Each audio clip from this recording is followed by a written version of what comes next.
Começar de novo, porque a conexão aqui não estava boa, não sei se a minha ou a do Alessandro, tivemos que recomeçar. Então, vou mandar aviãozinho de novo, o pessoal voltar aqui para a live. Estamos de volta. Coisas da internet, né? Acontece. Fazer o quê, né? Oh, Jesus. A internet é coisa maravilhosa, mas às vezes dá uns probleminhas aí. Vamos lá. Deixa eu ver se o Alessandro já tá aí de novo.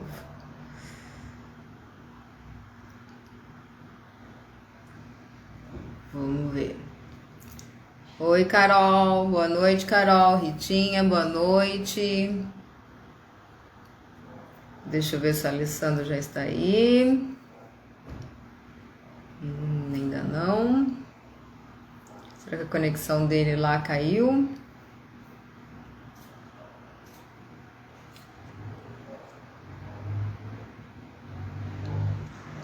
Boa noite, Ritinha.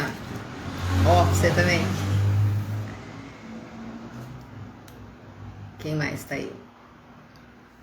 Affect Gabs. Ah, agora ele voltou. Vou chamá-lo de novo.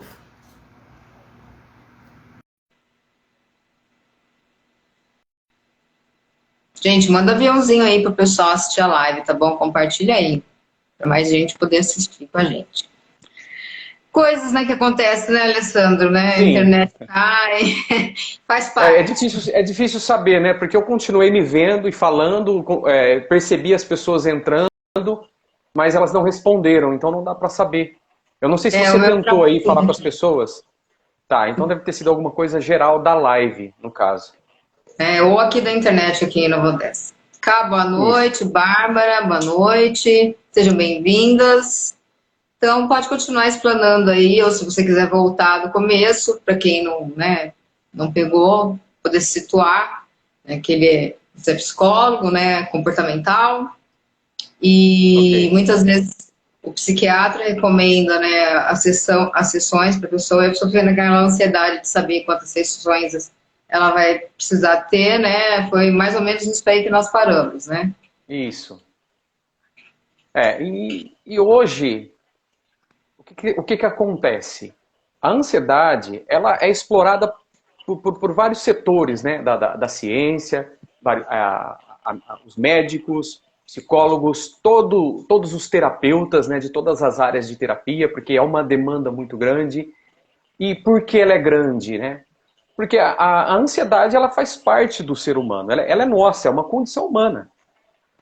Se nós pararmos para pensar e refletir um pouco sobre um bebê recém-nascido que acaba de nascer, acredito que você é mãe. Você é mãe, né, Sheila? Sou Tá. mãe, pedagoga. Isso.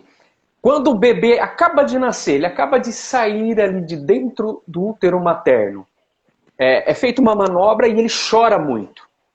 Olha só que interessante, ele chora muito. O primeiro aplicativo ou os aplicativos instalados, ou seja, o ser humano ele vem de fábrica preparado para enfrentar os piores tipos de problemas que tem no mundo. Porque a criança ela não sabe de nada, ela é expulsa de um lugar, de dentro da mãe, né? Parto normal, parto natural, ou ela é arrancada dali pelo médico. Então ela não faz ideia do que está acontecendo, ela não tem nada formado, nada estruturado em termos de memória. Então, mas ela tem algumas sensações ali. E aquele choro da criança nos dá a entender que é raiva, medo, ansiedade, angústia. É um monte de coisas que a criança vai precisar depois para se ajustar ao mundo. E olha só que legal. Depois ela é levada para o seio materno. Ela é levada para perto da mãe. Ali ela já começa a entender, perceber que, pô, aqui fora também não é tão ruim assim. Porque é esperado, né? Geralmente as mães pegam o bebê, faz o carinho nele, já amamenta ele ali. Então ele tem um acesso ali ao corpo da mãe, ao carinho, ao conforto, aos cuidados. E em um determinado momento na vida dele, ele perde isso também. Ele perde o peito da mãe, ele perde o colo da mãe. Aí ele tem que se preparar para um novo momento. Aí ele começa a gatinhar, depois ele começa a andar. Quando o bebê começa, a criança começa a andar, ela perde o colo. As pessoas que não, você tem que andar. Aí ele vai crescendo, ele vai perdendo fases. Então, cada fase que nós passamos, nós perdemos alguma coisa. Mas nós temos que nos abrir para outras coisas. E com isso, a ansiedade ela vem junto, né? Ao longo do tempo ela vem se adequando à nossa forma de ser. Aí, a ansiedade se depara com um indivíduo nos dias de hoje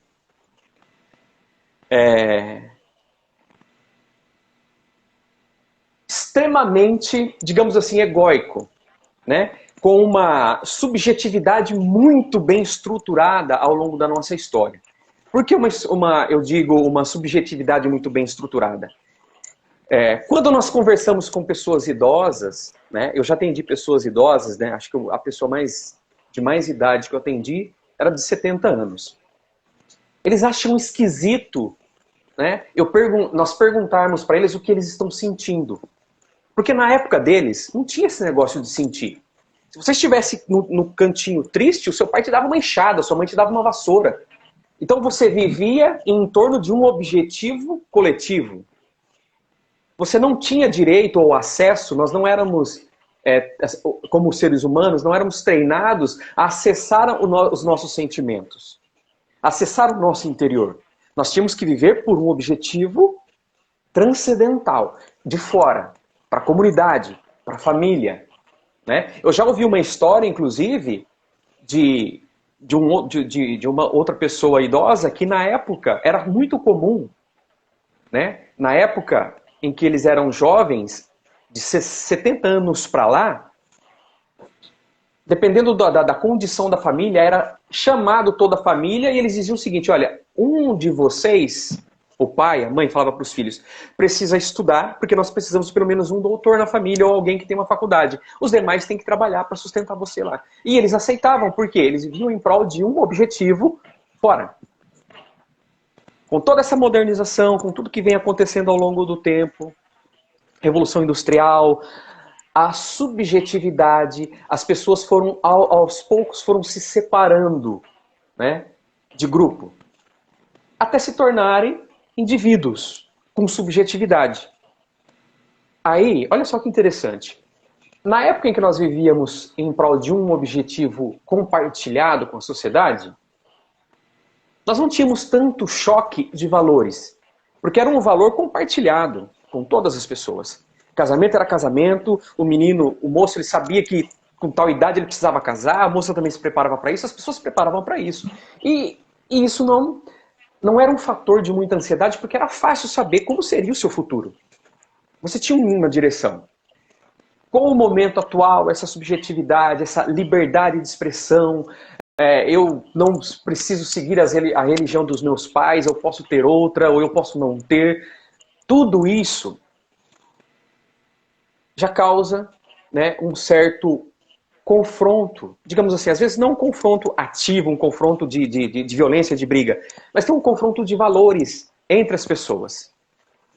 Exatamente. Agora, voltando para... Pode falar. Eu posso só concluir seu pensamento para que não soe de uma forma assim, então ele acha que os tempos antigos era melhor, né? Que ninguém poderia expressar. Não, não é isso, tá, gente? O que ele está falando que naquela época as pessoas não tinham o direito de pensar por si só, de ter suas opiniões, de expressar os seus sentimentos. A partir do momento que as coisas evoluíram, né, cada um começou a se perceber como um indivíduo, a gente começou também a perceber que temos vários sentimentos dentro da gente e muitos deles nós não sabemos lidar, né? É exatamente isso, né? Não vamos tirar conclusões precipitadas, tá? Na verdade, eu estou apenas dando uma explanada para mostrar o contexto. Então, para nós entendermos o contexto, nós precisamos entender como era antes, né? E é bem isso que você falou. Nós éramos induzidos, nós nascíamos em um grupo e ali nós já éramos, tem que ser assim. E as pessoas seguiam. Hoje é diferente, né? A sociedade evoluiu, a subjetividade ganhou força. A nossa geração sente muito e age menos, né? A outra geração era mais ação, trabalhava e tinha que fazer aquilo que eu falei. A pessoa estava triste no cantinho, o pai não ia lá e perguntar: o que você está sentindo, filha? O que você está sentindo, filho? Essa pergunta não existia. Se ele está quieto, se ele está triste, é porque ele está precisando de trabalhar. Então, esse era um modelo que existia antes. Hoje não. Hoje nós perguntamos, hoje é comum perguntar: você está bem? Isso tem sentido para você? A sua profissão faz sentido para você? Coisas, né, que pessoas de 80 anos, eles acham esquisito a gente perguntar isso. Né? Porque, como assim? Faz sentido trabalhar? Lógico que faz, tem que ganhar dinheiro. Então essa seria a resposta dele. E tudo isso vai gerando nos grupos pequenos, até chegar na família, alguns conflitos de valores, né, que as famílias cobram e tal. E olhando para dentro do indivíduo depois, existe também conflitos de valores internos. Agora eu quero dar um exemplo, né, de um caso. Exemplo de um caso de uma pessoa que me procurou de forma online, que ela não é daqui de perto, né? Eu atendo algumas pessoas da área da saúde de forma online, a maioria são enfermeiros que vão passando para outros, e no caso não é um enfermeiro, não é da área da saúde, mas uma pessoa me procurou porque ela perdeu o pai o ano passado, por conta do que está acontecendo hoje. E um dos valores dessa pessoa é a autonomia. Ela é uma mulher, ela tem filhos, ela tem marido, e ela tem uma família, e eles compartilham, tanto ela quanto o marido, compartilham do valor da autonomia, da liberdade, de fazer as coisas do jeito deles. Por consequência da Covid, ela perde o pai no ano passado, e como ela é a única mulher, acaba que sobrou para ela, né? Ela foi lá e pegou a mãe. Ela não acha justo a mãe ficar com os irmãos e tal. Foi uma fala dela, né? Porque lá vai ficar com nora e tal. Essa foi a fala dela. Mas pelo menos ela é minha mãe, ela tá comigo. Beleza. Um valor, família. Olha só que interessante. Ela tem um valor de família. Então ela trouxe a mãe. Só que esse valor de família dela está confrontando hoje com o valor de autonomia dela. Isso está gerando muita ansiedade. E olha só que legal. Ela não sabia porque estava tendo crises de ansiedade. Ela estava atribuindo isso ao momento. Eu estou sem trabalho, eu estou ficando mais em casa. Mas quando nós paramos para contextualizar, né, no caso dela, porque estou falando dela e vou falar mais de mulher, porque a maioria das pessoas que chegam no consultório falando já, dando o nome do problema, são mulheres. Geralmente o homem chega, né? Ah, cara, eu não sei, eu tô com umas coisas aí, eu não tô bem, não tô legal. A mulher chega, ó, tô ansiosa, eu tô assim, eu tô triste. A mulher já dá nome para as coisas, né? E quando nós começamos a contextualizar o porquê que ela estava mal e estava ansiosa, juntamente com ela, nós conseguimos chegar, né, nesse conflito de valores que ela está tendo dentro dela e também dentro da família. Porque eu preciso cuidar da minha mãe, ela não tem mais o meu pai, só que eu perdi a minha liberdade. Aquilo que eu tinha antes acabou. Porque a mãe dela é muito dependente. Então, isso gerou ansiedade. Então, olha só que legal. Isso é o contexto dela. Quando alguém procura hoje as pessoas costumam falar muito: ah, você é terapeuta? Você trabalha com ansiedade? Você faz terapia de ansiedade? A maioria das pessoas que até falam que sim, para aceitar a pessoa, para depois trazê-la para perto e explicar melhor para ela do que se trata isso, e acaba concluindo um trabalho bem legal. Mas, se a gente pensar, não existe terapia para ansiedade. Existe terapia para a pessoa lidar com a ansiedade dela. É aí que eu digo, né, sobre a ansiedade contextual, que é uma proposta, né, de uma terapia de umas pesquisas da psicologia de 30 anos que está vindo à tona agora, que é chamada ACT, ou terapia de aceitação e compromisso. Ou também as terapias de terceira onda, que são derivadas, né, são oriundas da psicologia cognitivo-comportamental. Ela trabalha com a aceitação, compromisso e desempenho. Né? A pessoa, qual é o compromisso que ela tem com as questões dela? E E essa terapia está trazendo, já há 10 anos, ela está trazendo de volta, está vindo muito à tona, a respiração consciente, que na verdade nada mais é do que você entender o seguinte. Muitas vezes é legal fazer essas perguntas. Eu faço algumas perguntas para as pessoas, para todo mundo. Qual é a função do nosso cérebro? Então as pessoas dão um monte de respostas, todas certas. É pensar, é ter uma memória, é aprender, tudo isso. Mas a função primordial dele é fazer o nosso corpo funcionar bem. Então quando não está funcionando bem, existe alguma coisa aqui que precisa ser trabalhada. Acontece que, no momento atual, diferentemente de outras épocas em que as pessoas, quando eu dizia, um exemplo que eu dei, que as pessoas, pega a vassoura, menino, vai limpar lá fora, de 60 anos atrás, essas pessoas, elas tinham contato e elas estavam 100% conectadas com o ambiente. Olha só que legal. Se qualquer pessoa for visitar um lar de idosos, ou de pessoas da terceira idade ou da melhor idade, então tem vários nomes, aqueles que ainda não ganharam o celular do neto ou do filho e já aprenderam a ficar ali, aqueles que não gostam, não se deram muito bem com o celular, só usa para ligar ou para receber ligação dos filhos ou dos parentes, eles estão ou mexendo com flores, quando eles estão na mesa conversando, eles estão olhando para a xícara, colocando a mão na mesa, mexendo na textura talvez da toalha. Então eles estão conectados com a realidade. Exatamente, né? Como vivendo o presente, né? Porque a ansiedade é o excesso de futuro, né? Isso. É o excesso de futuro também. Se a gente parar para pensar, ela é um excesso do tempo que nós ficamos fora do nosso corpo e mais tempo na nossa mente. Seja no futuro, seja no passado, seja onde for. Por quê? Todas as vezes que nós estamos pensando ou no futuro, geralmente quando nós pensamos no futuro, nós estamos pensando projetos, expectativas, né? Coisas que nós queremos. Só que, na maioria das vezes, aquilo que nós queremos é incompatível com a nossa competência no momento. E quando nós nos deparamos com a realidade, dá uma tristeza. Olha só que interessante. A ansiedade, ela foi dita, talvez, se eu não me engano, por Skinner, em 1950 e alguma coisa, que a ansiedade, ela é autossustentável, ela se autoalimenta e ela se autoperpetua. Como assim? O que eu percebi? As pessoas que já passaram por um transtorno de ansiedade severo, precisaram de um tratamento com remédio e com terapias, e depois de um determinado momento ela consegue controlar essa ansiedade, ela consegue viver melhor. Todas as vezes que ela tem uma preocupação, digamos, um pico talvez de ansiedade, ela automaticamente ela começa a ter medo de ter aquele ataque de novo.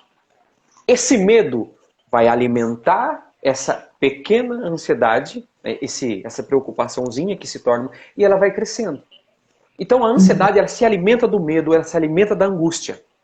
A pessoa, ela fica ansiosa, ela fica com medo, ela fica angustiada, ela tem crise de pânico, e tudo isso vai alimentando, vai alimentando, chega uma hora, ela... Um círculo vicioso, né? Ela tem que ser levada para o médico. A não ser que as pessoas que estejam com ela ali, qualquer pessoa, não precisa ser terapeuta, coloque a mão no ombro dela e ajude ela a respirar.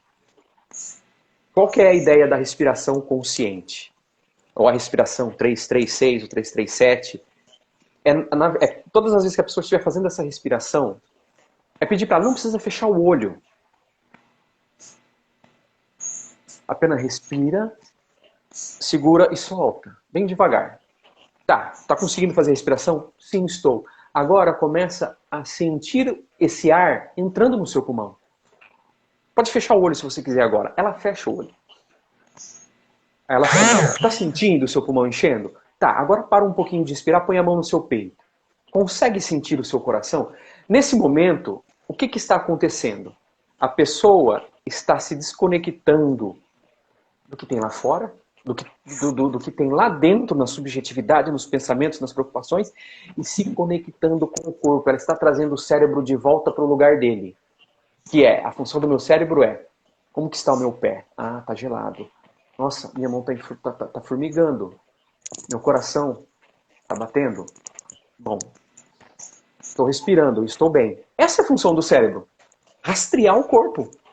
Só que, com esse momento que nós vivemos hoje, nós vivemos mais tempo lá fora do corpo, né? Quando eu digo lá fora do corpo, e dentro da mente, dentro do mundo das ideias, né? Em qualquer lugar no tempo.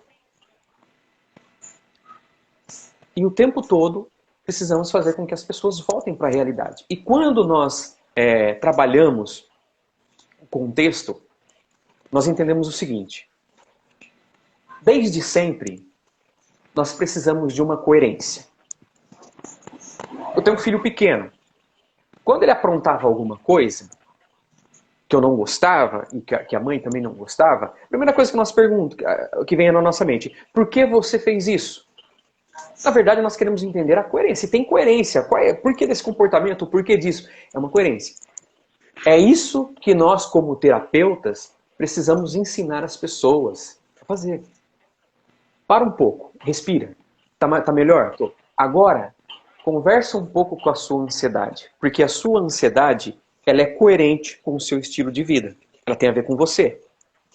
E muitas vezes ela vai revelar uma forma de viver não tão saudável que você está tendo no momento. Quando nós compreendemos a coerência, lembra do bebê angustiado e chorando? Angústia é, eu não sei o que está acontecendo, eu estou com uma dor esquisita, está tudo muito esquisito, está tudo cinza e eu não faço ideia do que esteja acontecendo. Isso gera angústia. O que acaba com a angústia? Responder o que está acontecendo. Quando eu sei a resposta, eu estou reduzindo a minha angústia. Se eu estou reduzindo a minha angústia, eu não estou dando alimento para a minha ansiedade. Então, há uma forte tendência de que eu consiga controlá-la. E juntamente com isso, quando a pessoa entende essa coerência, ela começa a compreender o que é a ansiedade na vida dela. Qual é o papel da ansiedade na vida dela? Porque não tem um significado aquela ansiedade ali. Olha só, eu conversei recentemente com uma pessoa que, em um momento da vida dela, ela teve crise de pânico. Tomava remédio, tinha medo, ela se fechava, né, no lugar de dormir dela lá na casa, porque ela tinha medo de sair correndo para a rua, de pânico, num determinado momento da vida dela. E ela foi estudando, fez terapia, foi procurando saber mais, se interessou pelo tema. Né? Hoje, ela fala muito sobre, as redes sociais dela fala muito sobre ansiedade. Talvez ela ainda vai escrever um livro sobre isso. A ansiedade dela, quando ela compreendeu, ela pegou na mão e falou assim, vamos comigo, eu preciso aprender com você alguma coisa. Porque para nós termos experiência com ansiedade, nós precisamos sentar com ela. Eu, por exemplo, olha só, antes da pandemia, eu estava dando muitas palestras nas escolas, em creches, em escolas, falando com pais, e em escolas estaduais com o pessoal do terceirão, orientação de carreira, mundo do trabalho e tal. E eu estava gostando muito disso. Mas quando eu estava na faculdade, bem antes da faculdade eu tive uma experiência de ter que me expor, ter que falar com pessoas em uma roda, e nesse contexto era um contexto religioso, eu corri, eu não quis participar, eu não quis falar. Né? Fiquei ansioso, fiquei mal. Quando eu estava na faculdade, lá por volta de 2009, eu tive que apresentar o meu primeiro trabalho em grupo, que eu precisei ficar em pé na frente. A minha folha tremia, eu me embananei tudo para falar, eu não falei direito, fiquei nervoso. Eu fiquei com medo, fiquei pensando até em desistir. Porque eu sabia que a tendência ali era piorar, ia ter outras apresentações que eu ia ter que fazer. E a quantidade de gente ia aumentar. E aí eu percebi que eu tinha medo de me expor, de falar algo que as pessoas estavam estudando também, e também de ser avaliado. Eu tinha um professor, uma professora ali me avaliando. Tinha muito medo disso. E uma coisa que eu entendi que eu não queria. Tá, eu quero ser psicólogo, eu quero ser terapeuta de consultório. Esse negócio de palestra não é comigo. Falar em público não é comigo. Conforme as coisas foram andando, e eu entendi que a ansiedade, ela tem um papel que é semelhante àquele do bebê que precisa, antes de andar, ele precisa engatinhar. Senão o processo de desenvolvimento dele não vai falhar alguma coisa ali. E nós precisamos passar por um processo de olhar para dentro. De compreender isso. Quando eu passei a compreender a minha ansiedade, a contextualizar ela, a conversar com ela e entender a coerência dela, o que eu percebi? Eu tinha muita preocupação em o que eu iria passar para as pessoas. E eu tinha muita preocupação em será que as pessoas vão gostar? E pensando muito em termos mas de onde vem esse medo, né? Por que essa preocupação, assim, em falar bem, me expressar bem? Por que tanta preocupação? Aí, a minha memória me levou para um momento da minha vida em que eu tinha 19, 20 anos. Eu trabalhava numa empresa em Americana. E nessa empresa foi um palestrante lá, dar uma palestra para quase 1000 pessoas. E eu amei a palestra daquele cara. Em um determinado momento, eu falei, eu queria fazer isso. Eu queria dar uma palestra assim.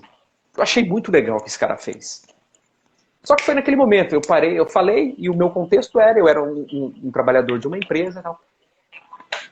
E a minha ansiedade, na verdade, queria mostrar aquilo para mim. Só que aquilo estava recalcado em algum lugar. Seu inconsciente. Lá no meu inconsciente. Estava lá para dentro. E a minha ansiedade queria que eu entrasse lá para dentro. É isso, né, que nós aprendemos na terapia. Primeira coisa, a pessoa chega ansiosa no consultório.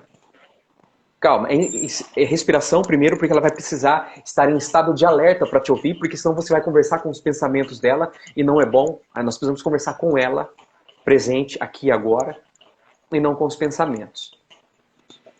E quando a pessoa consegue reduzir um pouco aquele momento ruim da ansiedade e ter aquela sensação de que parece que está sob controle, a ansiedade começa a mostrar para ela, se ela buscar. Né? Aí precisa toda de uma orientação da técnica, da coerência, do contexto, entender. Ela precisa saber que a ansiedade dela é dela, ela está querendo dizer alguma coisa para ela, é diferente da ansiedade do fulano, do ciclano. É uma coisa sua, que tem a ver com a sua subjetividade, tem a ver com os seus valores. Entende? No decorrer da terapia, a pessoa vai entender o papel da ansiedade na vida dela. E ela vai conviver muito bem com a ansiedade. Aí, olha só, nesse momento, surge uma pergunta. Nossa, será que eu ainda vou ter problema de novo com a minha ansiedade? Talvez depois que eu parar de tomar os remédios, se é uma pessoa que toma remédio para ansiedade. Se eu parar a terapia, será que vai voltar? Você olha, ela não vai sair nunca de você, ela vai sempre estar aí. Mas você já aprendeu o que alimenta ela, você já aprendeu o que ela queria te mostrar, o que ela queria revelar sobre você. Quais são os seus medos, seus anseios, né? Qual é a sua competência? Por quê? Um dos fatores hoje que alimenta muito a ansiedade é a frustração. Em 2018, eu atendi 2 mulheres que estiveram em um evento, em um contexto de...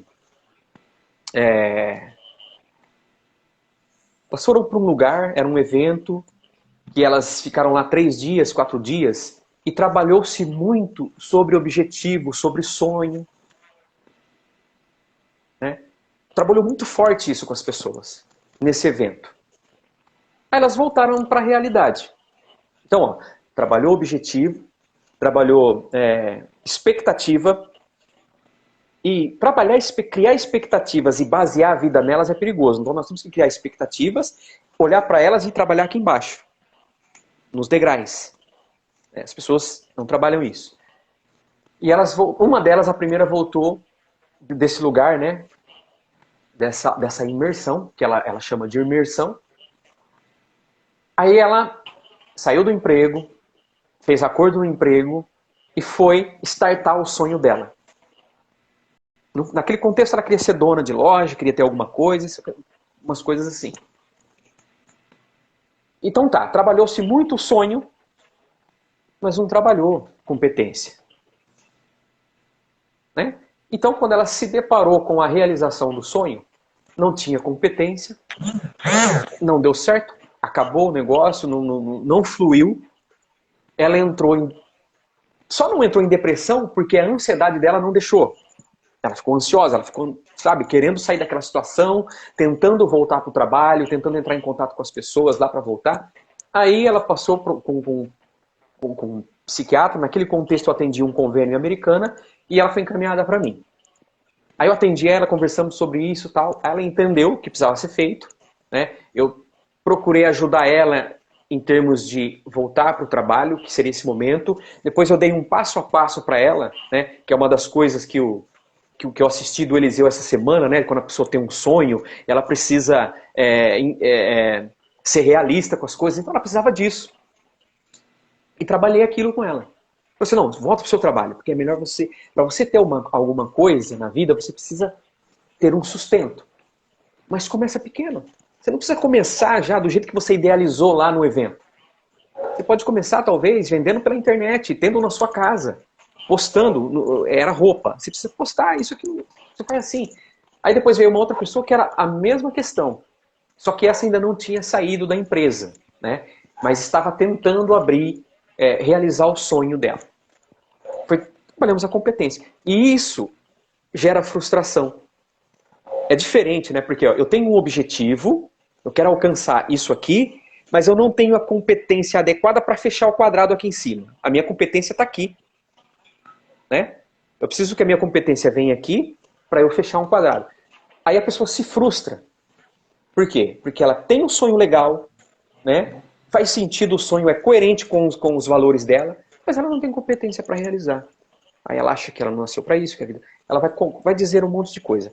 E existe também o contrário. Às vezes a pessoa tem muita competência e não tem sonho, não tem objetivo, então ela vive entediada. O que é o tédio? É quando a pessoa tem muito para compartilhar, tem muita coisa para fazer e não consegue fazer nada. Ela fica entediada.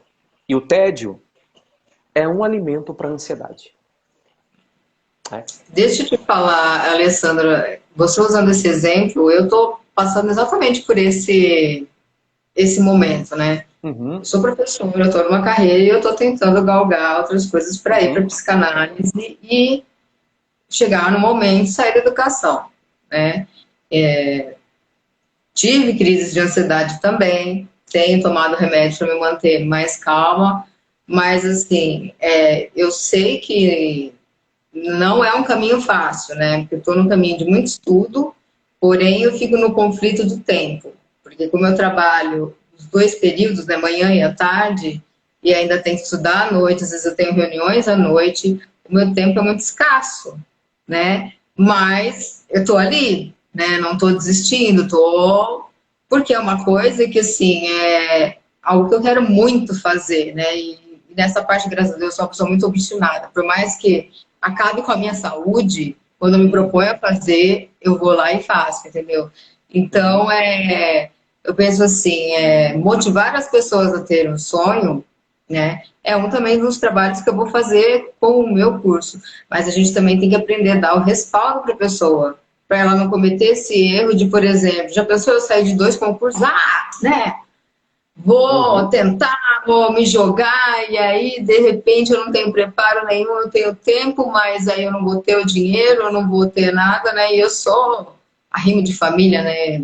Sou mãe solo, tenho meu filho, minha casa para sustentar, e tem, né, as questões do padrão de vida que você já está acostumado, e que no momento você não pode estar, né, diminuindo, ou até pode, mas abrir mão para outras questões de estudo. Tudo isso gera uma ansiedade na gente, né? Deixa eu abrir aqui um parênteses do pessoal. Pessoal, aqui tem um balãozinho com uma interrogação. Quem quiser mandar perguntas, pode mandar por esse balãozinho aí ou mesmo no comentário, tá? Não precisa ficar só assistindo a live, não. Pode mandar pergunta aí pro Alessandro, que a gente vai procurar, né, na medida do possível, responder aqui durante a live, tá bom? E eu quero agradecer a presença de um monte de gente aí que eu vi aí, a Jamile, a Luciene, lá da Bahia. Nós estamos aqui com bastante pessoas, né? Minha irmã, bastante gente legal aí está assistindo a live. Então, se vocês tiverem pergunta, não se acanhem, podem mandar as perguntas, tá? E aí eu também, uma grande questão é essa, até quando eu vou precisar do remédio para me sentir bem, né, e calma? Porque agora eu estou no momento que o remédio me estabilizou, né, e eu estou conseguindo fazer as coisas com mais calma, porque, né, segundo a minha terapeuta, também tem aquela síndrome do pensamento acelerado, muita ideia, muita coisa para fazer, Uhum. né? E ainda se une com outro louco igual eu, que é o Eliseu, entendeu? Dois loucos que tem muitas ideias, muitas coisas, então eu fico naquela, sabe? O tempo todo pensando nisso. Então eu tive que dar uma segurada, né? Começar a tomar os remedinhos aí para acalmar os ânimos. Não, calma, minha filha, vamos devagar, né? Porque senão eu ia acabar pirando, né? Então tem uma pergunta aqui que não está aparecendo pra gente aqui, da Kátia, é isso? O Elisa está mostrando aqui pra gente. Eu tô olhando aqui, gente, que tem a pergunta aqui, ó. Minha filha está com a mão tremenda, ela não sai de casa e nem no quintal. Poderia ser alguma síndrome de pânico? Sim, Alessandro, o que você... tem uma característica assim de ansiedade bem, bem forte, né? E é preciso ter uma compreensão. Ela precisa. Quantos anos tem? É criança? É adolescente? Coloca aí no comentário, Kátia, que às vezes o comentário não aparece aqui pra mim, gente. Você sabe que o meu é meio complicado. Se você quiser mandar aqui na pergunta aparece para mim, tá, Kátia? Ali no balãozinho com a interrogação. Então, deixa eu ir falando aí, Sheila, a respeito do que você falou. Olha só que legal. Tem duas formas de trabalhar, né, com as pessoas dentro desse contexto da ansiedade. Uma delas, né, é uma coisa legal que você falou. Você está buscando, né, um aprimoramento, buscando. Uma pessoa está saindo da adolescência, é adulta. Tá, legal. Já eu respondo. No seu caso, Sheila, olha só que legal. Você já tem uma formação, você é pedagoga, né? Então você já é da Só. área do desenvolvimento. Então, para você, não vai ser tão difícil quanto para as pessoas que não vêm dessa área, porque você já é de uma área que lida com pessoas. Então, até aí já tem uma competência já bem estruturada, né? Então, você vai estar enriquecendo isso com uma formação, né, na formação em psicanálise. E olha só, sabe aquela expressão, eu preciso fazer a minha vida valer a pena? Sim. Uma das formas de trabalhar também, dependendo da pessoa, né, não são todas as pessoas, depende muito do nível que a pessoa está, eu tenho um problema, eu tenho uma ansiedade, eu tenho um problema, eu dependo de remédio, dependo disso, e minha vida está aqui. Da mesma forma que eu já estou trabalhando para reduzir a minha ansiedade, para melhorar o meu lidar com a ansiedade, eu preciso fazer a minha vida valer a pena. Que pena? Pena de exclusão, pena de ser punido, pena é algo ruim. Então eu preciso fazer a minha vida valer isso daqui. Então eu tenho que trabalhar a minha vida também. Por quê? A minha vida precisa valer o sofrimento que eu estou tendo hoje. É fazer a vida valer a pena. Vale a pena viver. Quando a pessoa tem essa ideia, né, independente do sofrimento que ela passe na vida, se ela entende que ela precisa fazer a vida valer a pena, ela consegue, ela tem mais facilidade para dar um salto qualitativo na vida, né, para dar uma guinada na vida e voltar, né, para o caminho daquilo que ela quer alcançar. Então é uma das formas de trabalhar. Geralmente eu trabalho isso no finalzinho.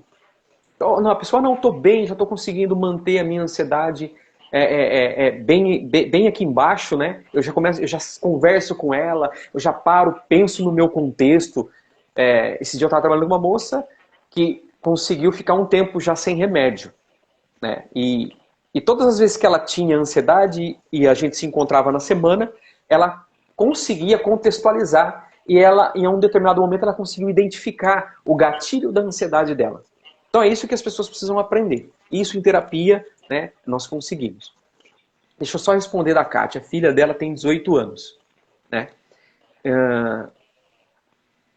É mulher. Tá. Eu atendi muitas pessoas nessa faixa etária até 20 anos de idade, a maioria mulheres, entre 2018 e 2020. Eu ia nas escolas, dava as palestras lá e algumas moças me procuravam depois disso. E é um momento de decisão. É comum eles terem ansiedade nesse momento. Hoje, mais do que em qualquer outra época. Por quê? Lembra do bebê que perde o colo, do bebê que perde, ele vai perdendo coisas. Ela recentemente, 3 anos atrás, ela perdeu a pré-adolescência, passou pela adolescência, ela está saindo da adolescência e ela está entrando no mundo dos adultos. O que nós precisamos entender, né, Kátia? O que é ter 18 anos para sua filha? Né? Se ela não estiver assistindo, eu oriento você a sentar com ela e conversar. Perguntar para ela o que é esse momento para você, de ter 18 anos. Tenta entender o que significa, só faça perguntas. Porque uma pessoa que tem ansiedade e uma pessoa que tem depressão, ela odeia quando a gente fala, você precisa fazer isso, você precisa fazer aquilo, você está assim porque está acontecendo isso com você, você não faz isso. Elas precisam apenas de pensar. Então, Kátia, tenta levar a sua filha a pensar, a ter contato com ela, com a subjetividade dela, com os sonhos dela, com a realidade. Ensina ela a respirar, né, uma respiração. E se você estiver do lado dela, mãe, põe a mão no ombro, fala, filha, você não precisa sair, pode ficar aí, eu não quero que se você não quiser sair para a rua, não precisa, mas senta aqui. Sabe, nesse momento, é você que pode ajudar ela. Coloca a mão no ombro e ela precisa respirar bem. E nessa respiração, ela precisa ter contato com o corpo dela. Então, Kátia, você precisa ajudar a sua filha a voltar para o corpo, sair um pouco do mundo das ideias, dos pensamentos que ela está tendo. Se ela não quiser compartilhar o que ela pensa com você, não tem problema, mas traga ela de volta. Ela estando de volta, você consegue conversar com ela, mas lembra, sempre fazendo perguntas, nunca dizendo o que ela tem que fazer. Talvez você pode fazer uma pergunta que leve ela a refletir sobre o que fazer. Tá? Isso ajuda muito, principalmente pessoas nessa idade, né? Que hoje uma grande maioria não gosta que você diga o que ela tem e o que ela precisa fazer. Ela é brava, e eu sei que ela é brava, eu já imaginei. Né? E não é porque é ela, né, que é brava, é por causa dessa condição que ela está vivendo. Que ela está brava. E tudo ela não quer. Beleza, ela não quer mesmo. E por conta do que ela está sentindo. Ela está presa nos pensamentos dela. Você precisa sentar do lado dela, tirar ela de dentro da cabeça dela e conversar com ela. Você precisa ser... Esquece um pouco de ser mãe agora e seja amiga dela. Né? E senta do lado dela para conversar assuntos talvez que ela goste de conversar. Isso pode ajudar, tá bom? É mesmo porque, né, Alessandro, eu acho que assim, 18 anos é o nosso sistema educacional, né, e a nossa cultura. Eu acho que ninguém está preparado para escolher uma profissão e entrar numa faculdade aos 17, 18 anos. Eu mesmo fiz totalmente contrário, né? Eu tinha pressão da minha mãe na época, quando eu terminei o ensino médio, eu falei, não, eu quero uns 2, 3 anos para descansar. Pô, eu estudo desde os 2 anos, eu vou para a escola, né? Falei, não quero saber, eu vou pensar o que eu vou fazer e eu quero descansar minha cabeça, eu não quero saber agora. Quando na época eu entrei na pedagogia, eu prestei história, pedagogia e passei nos 2, né? Só que eu optei pela pedagogia porque era mais próxima, fica mais barato, né? História lá na PUC, para minha mãe ia ficar um pouco mais cara, ela quer pagar na época, tinha todas essas questões. Mas eu achei que quando eu entrei na faculdade aos 21 anos, eu já tinha muito mais maturidade, né? Eu conseguia prestar atenção nas aulas, eu conseguia, sabe, ter aquela atenção que para mim, naquele momento, aquelas coisas estavam fazendo sentido para mim. Né? Era a profissão que eu queria exercer, né? Era o que eu queria aprender. De repente, se eu tivesse entrado antes, né? Que nem logo quando eu fiz 17 anos, prestei artes cênicas e outras coisas nada a ver, será que eu estaria feliz? Né? Eu acho que eu tive uma atitude muito acertada de esperar um tempo, Uhum. ficar um pouco mais madura, porque o medo da minha mãe era que eu parasse, desistisse e não estudasse mais, e para poder decidir a profissão. E aconteceu justamente o contrário, né? A professora não parou de estudar nunca e estou estudando até hoje, aos 41 anos. Eu não parei nunca mais. Então, é complicado. Então, assim, eu acho que tem muito essa pressão, né? Às vezes a gente não sabe o que tá. Será que ela está fazendo realmente o que ela gosta? Não é? Será que é esse o tipo de vida que ela quer levar? E tem a pressão hoje em dia, né? Porque a gente tem um modelo de vida, né? Pregado pelos nossos pais, que Uhum. infelizmente vai acabar, né? Que é aquela coisa de você crescer, trabalhar, estudar, fazer uma faculdade, e não necessariamente quer dizer que você vai ser uma pessoa bem-sucedida tendo uma faculdade, né? Uhum. Ou trabalhando numa boa empresa, ou tendo um curso técnico, né?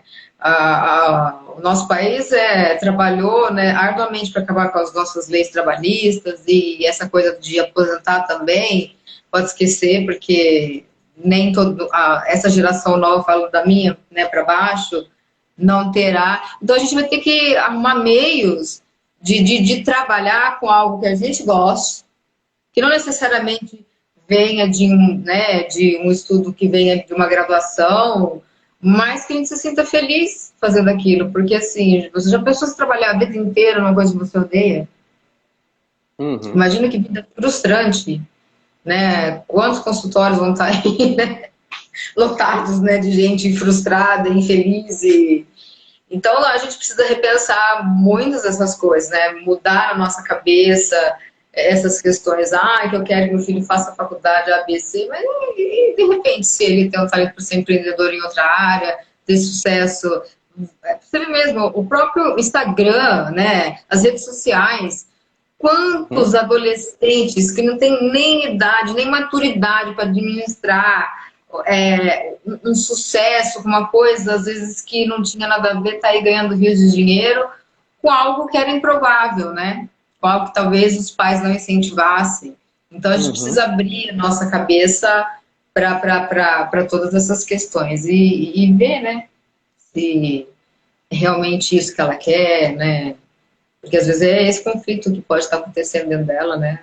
Não Sim. sei. Eu lembrei de um caso de um menino que o pai e a mãe me procuraram, né, para falar do filho, que ele faltava, acho que ele estava no segundo ano do ensino médio e ele queria parar já de estudar. Ele tinha alguns conflitos na escola, mas não era porque ele era um menino mau, era porque ele não gostava de estudar. Exatamente isso. E a mãe preocupada, né? Por conta, pô, meu filho não quer estudar, ele precisa estudar. Quando eles conseguiram, né, demorou um tempo, eu precisei ter acesso a ele, eu me dispus até estar indo à casa dele, se precisasse, para o menino ver que psicólogo não é bicho de sete cabeças, é uma pessoa que trabalha com desenvolvimento humano, não é com loucura, não é com essas coisas, trabalha com desenvolvimento. Mas nem precisou, ele foi, né, com o pai. E conversando com ele, demorou para ele falar, né? Ele mesmo tinha alguns conflitos, mas se eu não me engano, na segunda ou no terceiro encontro, ele falou que ele queria ser cabeleireiro, ele queria ter uma barbearia, ele queria ter um lugar que fosse tipo um bar, que tinha que ter mesa de bilhar, tinha que ter videogame.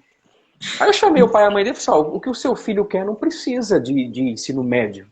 Mas ele precisa aprender a ler e escrever e precisa conhecer de política, porque pessoas que estarão ali, homens fazendo barba, cabelo, vão puxar assunto de vários temas, ele precisa pelo menos dominar.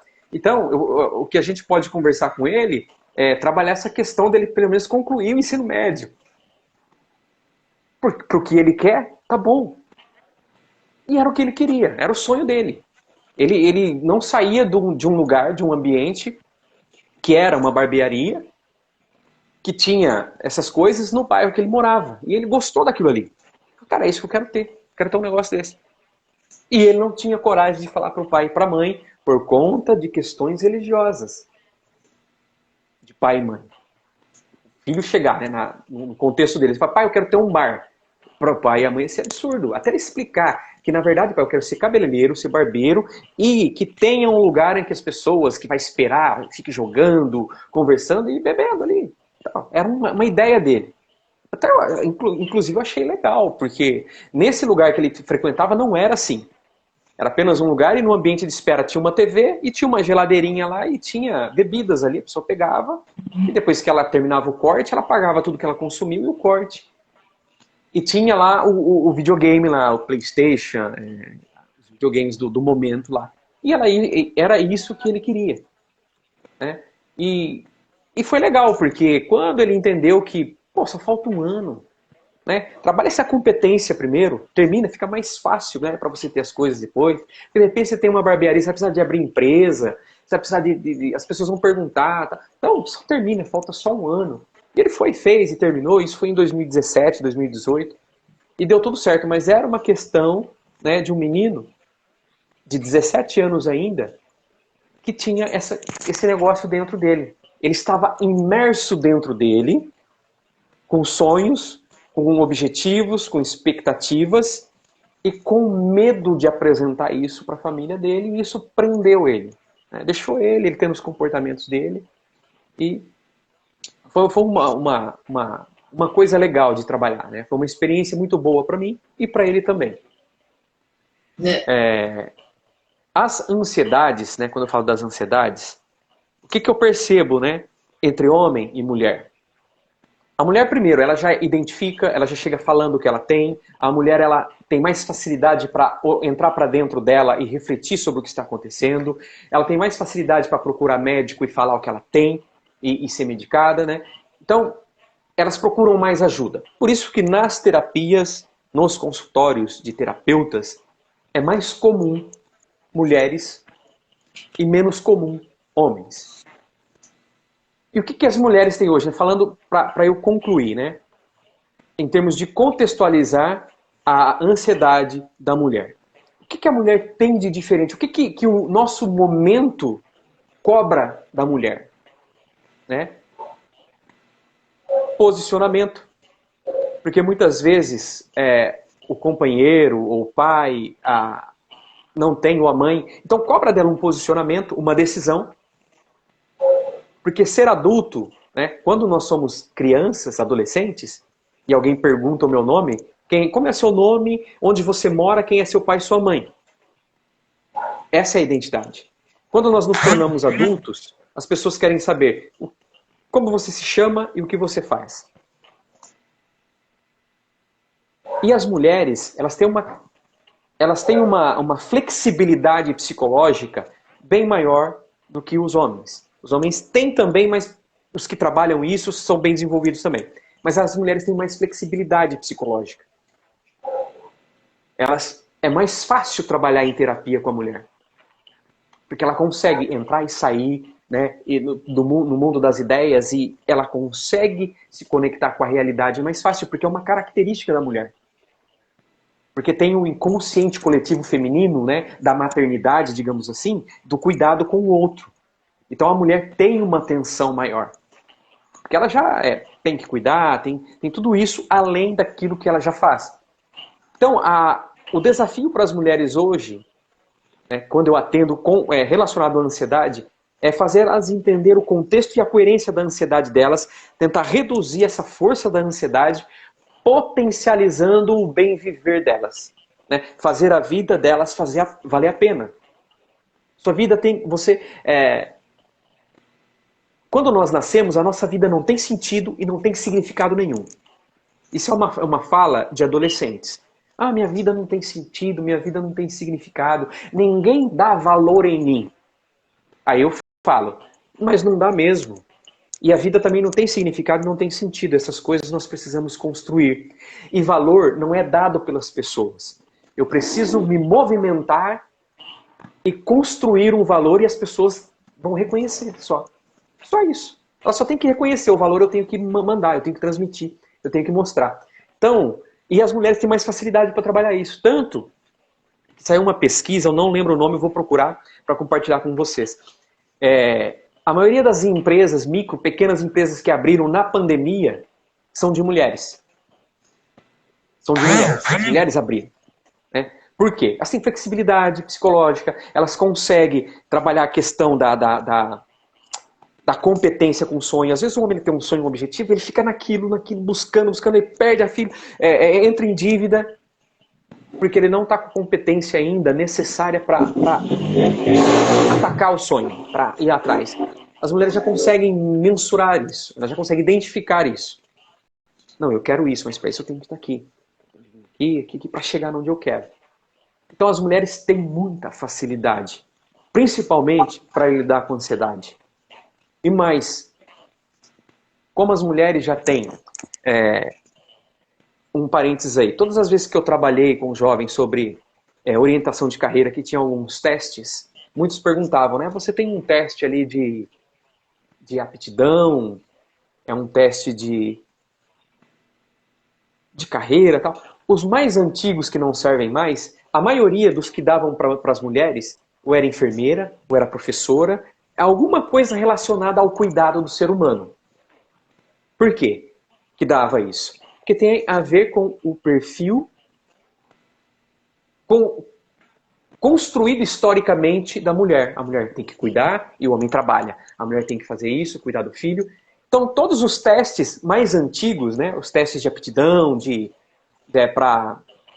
esqueci o nome agora, né, que veio muito da religião católica isso aí. Esqueci o nome. Mas enfim, dava nessa direção. Era teste vocacional? Isso, vocacional. A vocação. A vocação, ela vem, essa palavra vocação vem da religião. Não, você tem vocação para isso. Tá. Então as mulheres, de um determinado contexto da nossa história, elas tinham sim a vocação para cuidar. Então eu ia ser enfermeira, eu ia ser médica, ia ser professora. Por isso que nós temos ainda, né, geralmente os mais velhos, se a gente for ver em quantidades, nós temos mais professoras do que professores. E hoje também. Por conta do tal do teste vocacional. Porque o teste vocacional ele leva nessa direção. Dificilmente um teste vocacional, no modelo de antigamente, daria para uma mulher ser engenheira, advogada. Ia ser alguma coisa do cuidado. Mas tá, levando em consideração, isolando isso não serve mais. Hoje a mulher ela pode ser o que ela quiser. De repente, essa pessoa, você tem vocação para isso, mas eu quero ser isso. Então ela pode, sim, eu tenho vocação para isso, mas eu quero ser isso. Ela escolhe o que ela quer ser por conta da subjetividade. Por conta da mulher ter esse, talvez instinto, eu gosto de falar entre aspas, né, porque não é essa palavra, mas algo do consciente coletivo feminino, a mulher tem mais facilidade, porque ela cuida das coisas, ela cuida dela. Quando ela tem um objetivo, ela cuida dos detalhes. São mais detalhistas. Né? Isso. E quando a mulher supera a ansiedade dela, de forma consciente, ela olha para a ansiedade e fala, você é assim, e você quis me dizer isso sobre mim, a sua função na minha vida é essa, a questão da coerência, né? A coerência da minha ansiedade é essa. Tem a ver com... Quando ela entende isso, ela decola. Por quê? Muitas pessoas hoje procuram coaches, procuram várias pessoas aí do desenvolvimento. Eu quero destravar aqui, eu quero destravar ali. Mas se você trabalhar a questão da ansiedade e potencializar essas características femininas,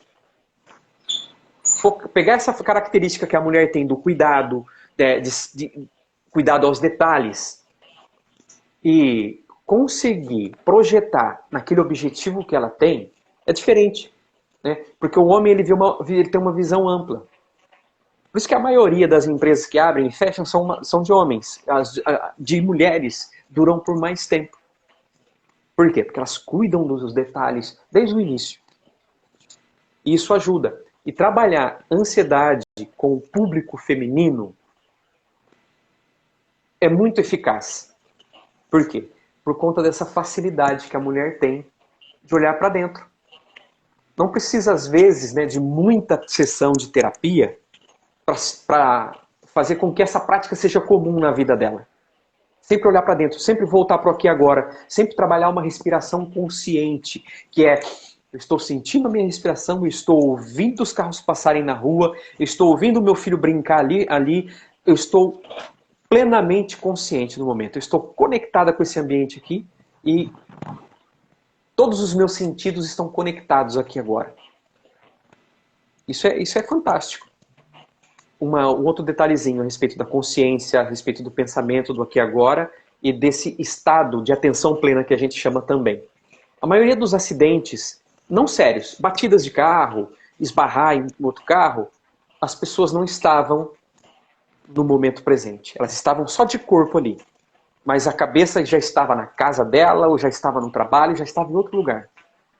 Então elas não estavam com a atenção plena. Esse é um exercício que eu faço todas as vezes que eu vou dirigir. Por quê? Porque eu já tive problemas, né, de quase acidente em trânsito. Quando eu entendi, eu preciso praticar em mim. Isso que eu aprendo, isso que eu estudo, eu preciso colocar isso em mim. Ver o resultado para ter mais consistência quando eu passar para as pessoas. Então, quando eu vou sair, eu entro no carro, eu coloco as duas mãos no volante e falo. Estou olhando no volante, o retrovisor tá certo, o retrovisor daqui tá certo, dali tá certo. É só ligar o carro e sair. E dirigir, ver o carro de lá. E na hora, o exercício que eu faço, eu vou até falando da cor. Opa, o carro prata, fala o nome do carro. Para quê? É atenção, minha atenção tá ali. Por que eu preciso fazer isso? Porque se eu não fizer isso, eu vou pro automático. Eu vou dirigir normal, porque é um hábito, eu já aprendi a dirigir, então eu faço isso olhando para o lado, eu consigo dirigir, sim. Mas quando eu consigo praticar, isso é um lugar muito bom para exercício, para esse exercício de atenção plena. Por quê? Porque o trânsito exige a nossa atenção. O máximo que nós podemos dar de atenção no trânsito. Mesmo assim, nós ainda conseguimos, às vezes nós pairamos nos pensamentos, estando dirigindo. Então é uma dica legal aí para a pessoa exercitar a atenção plena na respiração, estar dirigindo e prestar atenção na respiração, ao mesmo tempo prestar atenção no trânsito. Estou respirando, estou sentindo o meu pulmão, estou vendo um carro vermelho, não consegui ver que marca que é esse carro, porque ele passou muito rápido e eu não vou virar a cara para ver. Sabe, isso é um estado de consciência, porque você está interagindo 100% com o ambiente. Alessandro, nessa questão, assim, quando eu estou dirigindo, eu estou completamente no estado presente e eu até tenho um problema de tonturas, acho que por conta da ansiedade, até o Eliseu me explicou. Se eu viajar o trajeto mais de 2 horas, eu dirigindo ali, quando eu paro, me dá a tontura. Por quê? Eu procuro estar sempre no momento presente. Porque, assim, eu sofri 2 acidentes de carro quando eu era criança. Fui atropelada 2 vezes. Então, meu maior medo... Fui. Meu maior medo não é nem bater o carro. Eu já fiz batidinhas bobas, assim, né? Minhas batidas sempre foi coisa besta de carro praticamente parado, raladinho ali, aprendendo a estacionar. Hoje em dia, não. E, assim, meu medo é muito de matar alguém no trânsito. E eu já me peguei em situações em rodovias que eu falo assim, acho que foi a mão de Deus ali que me deu aquele raciocínio rápido para eu agir, sair do acidente e não me envolver em engavetamento. Eu já passei por situações que eu quase via morte, assim, mas por eu estar no momento presente, e eu sempre tenho isso no meu subconsciente, assim, não, eu tenho que ser uma excelente motorista para eu não matar ninguém, não machucar ninguém, porque eu fui machucada, né? Então, assim, eu procuro exercitar muito isso dirigindo. Né? E aí, às vezes, né, meu filho brinca, precisa parar, precisa olhar para... Preciso porque o meu maior medo é machucar alguém no trânsito. Né? Então, assim, foi um trauma que me fez ser plenamente presente no momento que eu estou dirigindo e às vezes por isso que me dá até essa tontura, acho que dá tensão de você estar ali e... Mesmo eu dirigindo, eu estou preocupada com as vidas que eu estou levando junto comigo e não acontecer nada, e chegar bem, entendeu? E eu já tenho mais de 20 anos de carta e eu não perdi isso. Você já parou para sentir e conversar com a sua ansiedade? Não. Mas, assim, nesse sentido, eu morro de medo de machucar alguém nesse sentido. Adoro dirigir, sabe? Eu acho que, assim, é meu momento de liberdade dirigir. Mas eu tenho esse medo, esse receio, por isso eu tenho esses excessos de cuidado. Então eu tô ali sempre muito atenta a tudo. Uhum. Isso é por conta também da experiência que você teve, né, com relação ao acidente que você teve. Então tem uma coerência. Esse medo, essa preocupação, tudo tem endereço. Tem um sentido coerente.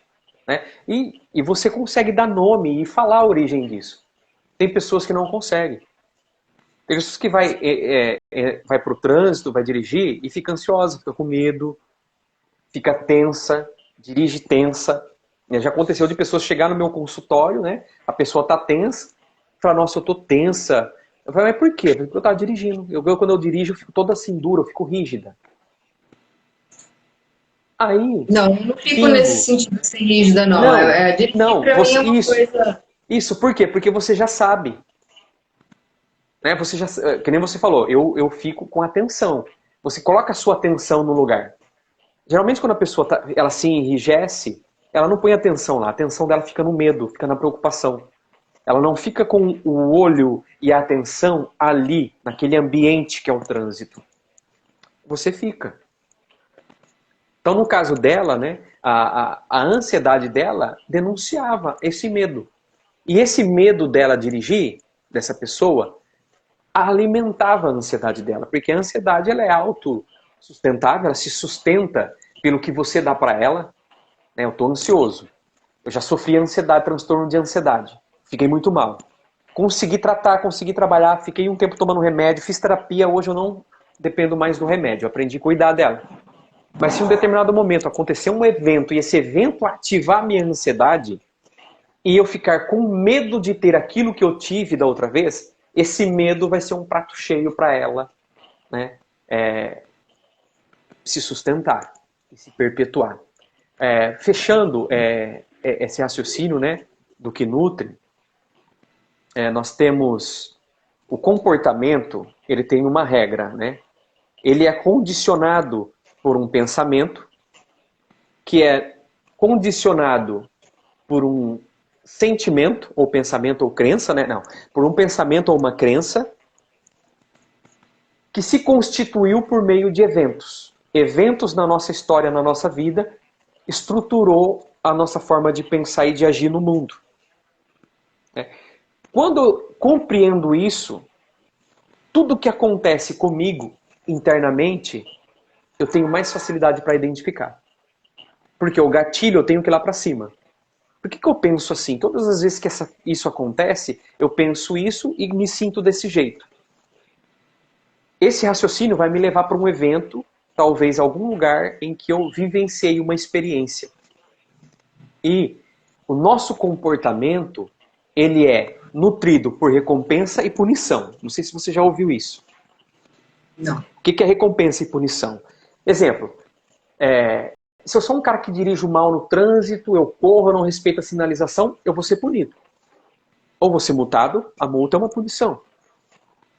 Ou em algum momento eu vou me envolver em um acidente, eu vou estar errado, isso é uma punição.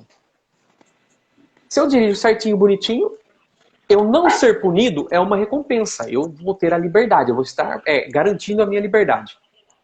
Então a ideia de recompensa e punição volta lá para cima e vai alimentando as nossas crenças e as os nossos pensamentos. Né? Todas as vezes. Porque a ideia de punição não é que eu sou punido, sou castigado por alguém. Não. É quando eu faço alguma coisa e quebro a minha cara ou tomo prejuízo. Eu estou sendo punido. Então a tendência é que eu pare de fazer aquilo da forma que eu fiz. Quando eu sou recompensado, eu faço. Então, olha só. Quando você dirige, você tem atenção no trânsito e você consegue passar o seu dia perfeitamente, aquele seu comportamento no trânsito vai alimentar o seu próximo comportamento no trânsito. Então você, percebe? Está alimentando. Da mesma forma é a ansiedade. A ansiedade se alimenta de alguma coisa que a gente manda para ela. E ela emite um comportamento. A pessoa que está ansiosa tem um comportamento e a tendência é esse comportamento mandar alimento para ela. Por isso que a pessoa, quando ela toma o remédio, ela fica tranquila, ela consegue ter atenção, ela consegue não ter mais aquela sensação de angústia, aquela sensação ruim. E por ela não se sentir assim, ela não manda alimento para a ansiedade. Que é, né, A ansiedade é uma pulsão de vida também. Porque ânsia, Exatamente. já ouviu E aí falar eu queria ânsia de abordar vida? desculpa, eu Pode queria falar. abordar uma questão, né, que você falou que para a mulher é muito mais fácil ela colocar nome, né, Uhum, aos problemas dela, identificar se ela está ansiosa ou não.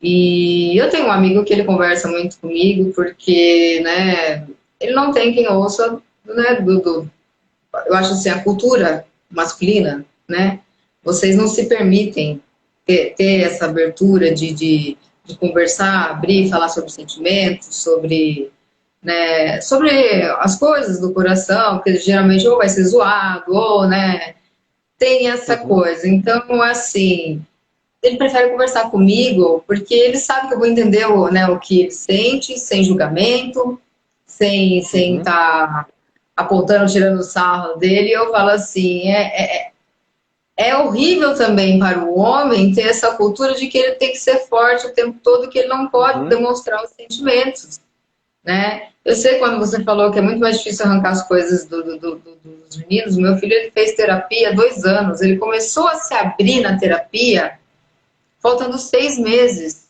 para acabar a terapia, sabe? A Ellen, na época que era psicóloga dele, eu falo assim, ela fez um trabalho maravilhoso, que quando ele teve que passar para outra e foi pela do convênio, ela não aguentou ele 2 semanas. Falou, não, não dá para trabalhar com esse menino. Não se abre, entendeu? E Uhum. essa moça, ela foi de uma sensibilidade que até ele conseguir começar a falar, né, que tem psoríase, né? Apresentou depois da minha separação do pai dele e tal. Então é complicado, porque a sociedade impõe que vocês homens têm que ser fortes, vocês têm que estar Uhum. bem, não demonstrar sentimentos, e talvez vocês adoeçam até muito mais do que a gente por conta disso, né? Porque a mulher fala Sim. pelos cotovelos, Aham. a gente se não vai no terapeuta, conversa com a amiga, né? Tem outros recursos, né? Uhum. Isso é verdade, né? Experiência. As mulheres, quando chegam no consultório, elas falam: eu tô ansiosa, eu tô, eu penso que eu estou com depressão, estou entrando em depressão. O homem chega e fala assim: "Pô, o que que fez você procurar ajuda do psicólogo, né? Tal. Cara, não tô legal. Mas o que que você está sentindo? Eu não sei, cara, não tô legal. Ele fala isso, mas ele não consegue dar nome para o que ele tem. Ele não consegue nomear. E conceituar isso é fundamental, porque se ele conceitua isso, fica fácil ajudar ele a construir, né, na cabeça dele uma saída para essa condição. E, né, como quando a gente aprende, quando é terapeuta, nós temos que fazer de tudo para não colocar palavras na boca da pessoa. Nós temos que fazer com que elas se descubram. Elas não, por mais que nós saibamos o que ela precisa fazer, nós não podemos fazer isso. Elas têm que. Porque se algo der errado, ela vai falar, foi sua. Então, ela tem que entender para onde ela tem que ir. Então, nós temos que ajudar ela a tirar algumas coisas do caminho, né? E para o homem é difícil, porque ele fala, não estou bem. Não, mas você não está bem de jeito. Você chora? Eu choro. Então, cara, é tristeza, não é? Depressão? Não sei, cara, nunca tive isso. Então, eles têm Complicado. dificuldade de dar nome para as coisas, né? Mas isso é o que É, você falou, tem a ver com a nossa cultura, que vem lá do avô, vem do pai, de não falar mesmo, eu não tô legal. O homem fala, eu não tô legal. No trabalho, né, os homens amigos ali no trabalho, cara, eu vou embora que eu não tô legal. A mulher não, a mulher, cara, eu vou embora, eu não tô feliz, não tô me sentindo bem aqui, eu tô com um aperto no coração, e vai. Então ela dá todas as características do que ela tá sentindo, ela dá tudo. E isso ajuda. Por isso que é fácil, né, trabalhar com a ansiedade feminina. Porque ela já chega com as coisas ali prontas. Aquilo que você precisa para trabalhar, né, para ajudar ela a trabalhar. O homem é difícil, né? O seu menino, a experiência que você teve com o seu filho mesmo. A psicóloga teve que ter muita paciência, teve que ser muito profissional para entender que ia chegar esse momento.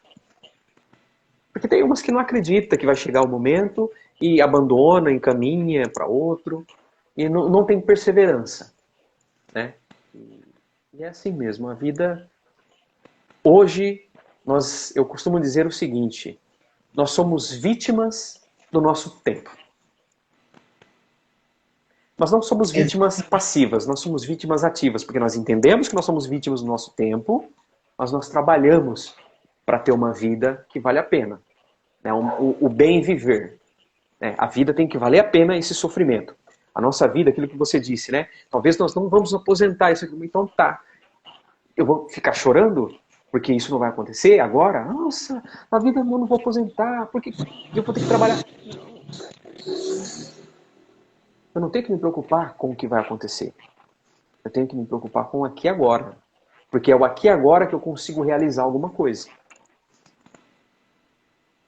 Exatamente isso. A gente tem que educar nossos filhos para isso agora, né? Viver o aqui e agora e fazer por ele ter, né? Meios de sobreviver no futuro, porque aquele modelo antigo de achar que você um dia teria uma previdência social para contar na sua velhice, acabou, né? Então, meios de sobrevivência, a gente vai ter que ser muito mais criativo, e a gente está nessa geração intermediária, né? Que está saindo desse modelo antigo e está gerando essa nova geração que vai construir esse futuro diferente, né? E mais criativo, eu acredito. Sim, a nossa geração, nós temos um privilégio e também uma missão. Por quê? Nós somos a transição de uma geração. Eu tinha 18 anos quando o computador chegou nas casas. E era esquisito, toda vez que uma pessoa falava, eu tenho um computador na minha casa. Todo mundo perguntava para ela, você trabalha na sua casa? Você é um escritório lá? Porque quem tinha um computador em casa é porque trabalhava. Por quê? Para que ter um computador em casa? Então era isso que se pensava. Então nós somos dessa transição. Por isso que nós conseguimos, nós ainda temos facilidade. Vamos supor que acontece um bug aí e nós ficamos aí 15 dias sem internet de forma global. Nós vamos sofrer talvez um dia, 2 dias. Mas depois nossa vida vai tocar normal. Mas as pessoas que nasceram com esse negócio bombando, elas vão ter muita dificuldade, porque vai estar faltando alguma coisa na vida dela. Sim. Então nós temos uma missão de ajudar essas pessoas a compreender que a vida é isso aqui. A função do cérebro é fazer o corpo funcionar bem. Tenho que ter expectativas, tenho que ter sonho e objetivo? Sim. De preferência fazer como Einstein dizia, põe no papel.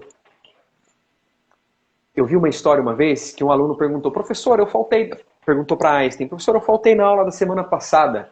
Você pode me explicar o cálculo tal? Ele, que dia que é a aula que você faltou? Ah, quarta-feira, né? Não lembro o dia. Ele foi lá no caderno e começou, Einstein, para ver que aula que era essa. Foi lá, olhou para o cálculo e colocou. E ficou todo mundo mais. Professor, você não sabe de cabeça? Eu olhei assim, não preciso. Não preciso guardar cálculo aqui. Eu guardo aqui. Minha cabeça tem que se preocupar com outras coisas. Corpo, principalmente. Né? E a nossa geração usa o cérebro para tudo. Esquece de uma coisa muito importante que é o lugar dele, que é o corpo. O corpo precisa estar muito bem para ele funcionar bem. Falando isso, eu lembrei, né, eu estudo muito a psicologia positiva porque ela é uma onda da cognitivo-comportamental. A psicologia positiva, ela diz o seguinte, a felicidade, eu acho que você já até postou algo parecido nas suas redes sociais, ela tem uma função.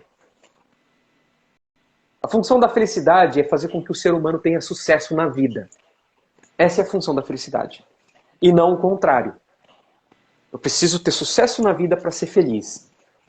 Quando eu coloco isso, quando eu falo isso, quando eu verbalizo isso, o meu cérebro ele põe a mão na cabeça dele e fala assim, mas peraí, então ferrou. Você está respirando, você está vivendo bem. Eu estou funcionando perfeitamente. Você ainda precisa de alguma coisa para isso acontecer? Porque para o nosso cérebro, ser feliz é funcionar bem. Então você está respirando, você está andando, você está vivendo. Para ele é isso. Uma outra coisa da psicologia positiva que é legal, né? Isso eu trabalho com pessoas que querem reduzir peso. Isso vai te ajudar com as mulheres. Eu preciso perder peso. O nosso cérebro não gosta de perder. A ideia é, eu preciso ter um corpo melhor. Uma vez eu falei para uma moça, né, que tinha quase 100 quilos. Ela estava no meu consultório e estava trabalhando as questões de ansiedade com ela. Eu sugeri para ela olhar no espelho que ela não olhava no espelho. Que eu perguntei para ela, quando você olha no espelho, o que você vê? Ela falou assim, eu não olho no espelho. Eu falei, então tá, então você vai olhar no espelho, de preferência sem nada, você vai olhar no espelho da sua casa e vai começar a olhar para o seu corpo até você entender que esse corpo precisa do seu cérebro para ele ser melhor. Aí ela conseguiu falar, aí ela falou uma coisa que é legal. Ela olhou, ficou olhando para ela, para o corpo dela, ela disse, ela deu uma respirada e falou assim, eu preciso dar um frasco melhor para você. Ou seja, para o cérebro dela. Eu vou dar um frasco melhor para você. Foi quando ela conseguiu olhar para o corpo dela e trabalhar isso. Ela tinha vergonha de ir na academia, ela tinha vergonha de procurar um personal, porque ela tinha vergonha de fazer caminhada na rua. Ela ia depois da meia-noite ou de madrugada, quando não tinha ninguém. Porque ela, pô, como uma pessoa gorda de tênis, Mizuno e de calça de ginástica, vai estar andando na rua. As pessoas vão ver, ela está querendo emagrecer. E ela tinha medo, ela não gostava desse pensamento dela sobre o que as pessoas estavam pensando. Então ela tinha que se livrar disso. Então, enquanto você não esquecer o mundo ali fora, olhar para dentro de você e para o seu corpo, porque o seu corpo precisa de você. Ele não precisa da opinião dos outros. Essa fala ajudou ela muito, muito, muito. Hoje ela está outra pessoa. Eu só não peço foto de antes e depois dela porque eu não quero, não preciso. É importante ela ser feliz no lugar tá. Porque uma vez eu pensei nisso, mas eu falei, não, deixa ela. É a vida dela, é o corpo dela, ela está feliz, isso não tem nada a ver comigo. E é isso. A felicidade tem uma função. A ideia dela é você ser. Ela não é algo que se busca, não é algo que se compra. Não é algo que se conquista. É algo que se olha para dentro e aciona ela. As pessoas precisam aprender a acessar a felicidade dentro dela. O segredo do sucesso. O que é sucesso para cada pessoa está na felicidade dela. E é verdade. Exatamente. Por esperar, né, você conquistar, sei lá, o seu carro novo, ganhar na loteria, né, ter mais dinheiro. Você não vai ser feliz nunca. Né? A felicidade está no processo, está no dia a dia, né? Como você vai fazer para conquistar as suas coisas para você ser mais feliz. Isso. Né? Está no momento presente. Se a pessoa pega a felicidade e coloca no objeto que ela quer, tipo esse objeto, quando eu ter isso eu vou ser feliz, quando ela ter o objeto, ela vai entediar depois. Por quê? Porque se ela já tem, então a felicidade pode ir embora. Porque ela já conquistou o que ela queria. Então, como você falou, a felicidade está no processo, está na conquista, a felicidade está na vida. A felicidade está no respirar, está no eu ter um contato com o presente. Respirar, sentir o meu corpo. Sabe, às vezes eu já vi pessoas falando o seguinte, nossa, minha vida é fantástica, maravilhosa. Aí quando ela entra nas redes sociais, ela vê uma pessoa lá no Caribe, lá no outro lugar, ela já começa a olhar para a vida dela, não, minha vida não é tão boa assim como eu penso, porque a do fulano é melhor que a minha.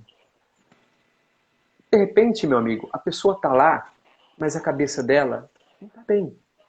De repente ela foi para lá por uma orientação, né, do psiquiatra, do terapeuta dela, vai viajar, vai fazer isso. E você está bem. Olha só, uma vez, vamos tentar fechar, né, porque já é 8h30. Vai dar 1h30 de live, né? Isso. Não sei como que o Instagram não cortou. Uma vez eu me atentei no trânsito por um homem, ele estava numa caminhonete, eu não lembro que caminhonete que era. Mas era uma caminhonete muito bonita. E ele estava no celular, estava parado no trânsito, muito bravo, sabe? Falou até aquelas coisas que as pessoas chamam de palavrão, ele falou. E bravo ali. Aí o sinal abriu, ele saiu. Beleza, trânsito, nervoso, deve ser empresário. Desci. Mais para baixo, isso foi na Campos Sales em Americana, mais para baixo eu vi um cara com um carrinho de papelão. Dando risada, cantando e balançando a cabeça. Aí eu vi a cena. Quando eu cheguei no consultório, eu fiquei pensando, caramba, e agora? O que é felicidade? Afinal de contas. Né? E é uma pergunta. E não é uma pergunta para você achar a resposta. É uma pergunta para você se deliciar dela, para você viver dela, procurar ela dentro de você. Porque talvez a felicidade para o homem do carro era uma coisa que talvez naquele momento ele não estava conseguindo acessar. E a felicidade para aquele cara caçando papelão, ele está conseguindo ir caçar papelão. Está andando na rua e tá o sol, o dia está bonito. Então, ele é uma pessoa, né? Depois eu entendi, eu tive um seguinte pensamento. O cara do carrinho de papelão é um cara que estava acessando a felicidade dele. daquilo que é bom para ele. Tipo, pô, meu carrinho tá cheio, tô conseguindo, não tem nenhum problema com ninguém. E o outro cara não tinha, ele não estava conseguindo acessar a felicidade, talvez por uma questão qualquer. E isso gera ansiedade, né? Alimenta a ansiedade. Não é que gera dá a entender que você faz ela aparecer, né? A ansiedade, ela existe. Ela está conosco desde quando nós nascemos. Ela aprende a lidar com a gente, ela passa a conhecer o nosso corpo e se alimentar daquilo que nós mandamos para ela. Então, quando você, no seu caso, que em determinado momento tomou um remédio para conter um pouco a sua ansiedade, na verdade esse remédio vai inibir aquilo que você mandava para a sua ansiedade. Que às vezes é estresse, às vezes raiva, né? E angústia ou tristeza, tudo isso alimentava a sua ansiedade.